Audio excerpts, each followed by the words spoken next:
But there's one thing that really hit them hard. So I wrote a little blog post, and this blog post was on LGBTQ rights. Now, obviously, that's not something you're supposed to do in conservative religion, but that's okay. What was happening was, I'll give you the little teeny little short little backstory. What was happening was that there was one group of Muslims, conservative Muslims, who came out with a statement saying that, you know, Muslims don't believe in LGBTQ rights, and fine, we'll consider them to be existing in the world, but this is not something Islamic. The typical conservative religious mindset about LGBTQ. So there was that, and then when you have someone pulling on one side, you're obviously going to have another group. So this whole group of other Muslims came on the other side, came out with a statement as well.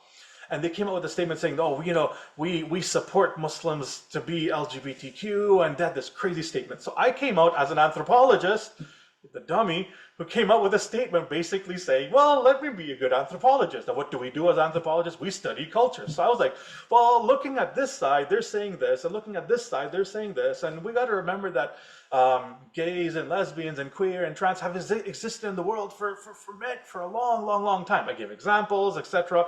And I said, look, for the purpose of peace, you need to stop hating them, and you need to stop hating them. We're in a different world right now. Let's be more united.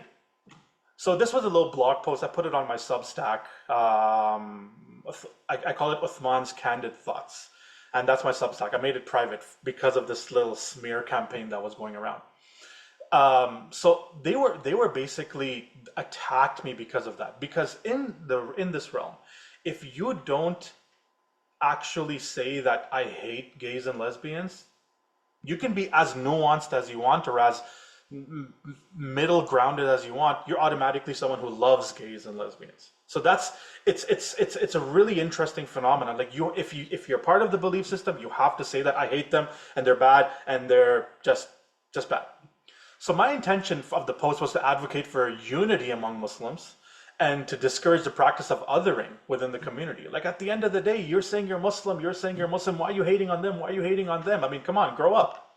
But my nuanced approach obviously led to a misinterpretation because I didn't overtly oppose LGBTQ rights in the manner prescribed by the prevailing Muslim Orthodox community. This student concluded, or these group of students, that I held a pro-LGBTQ stance, which appeared to be at odds with the dominant narrative within this hegemonic Orthodox system.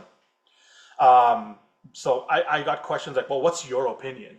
And I was like, my opinion doesn't matter. They're like, no, tell us what your opinion is, or else we're going to stop studying with you. And I'm like, okay, hell with you. I mean, they're like, no, tell us your opinion. I'm like, no, my opinion does not matter.